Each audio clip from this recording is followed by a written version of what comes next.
If you're experiencing Wi-Fi issues or your home network isn't working, you can connect your Nintendo Switch to your iPhone's hotspot to keep gaming or downloading. In this video, I'll guide you through the simple and correct process. Step 1. Turn on hotspot on your iPhone.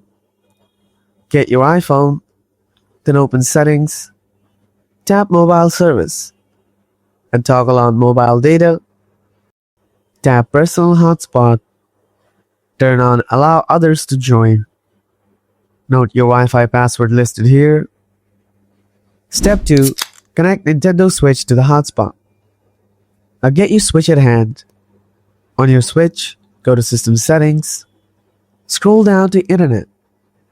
Now tap on Internet Settings. Wait for the hotspot name to show up. It's gonna be your iPhone's name. If it doesn't show up, press your Joy-Con Y button to search again.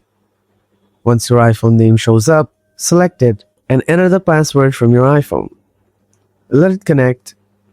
Your Switch should now be using your iPhone's mobile data. And that's all there is to it. Connecting your Nintendo Switch to your iPhone hotspot.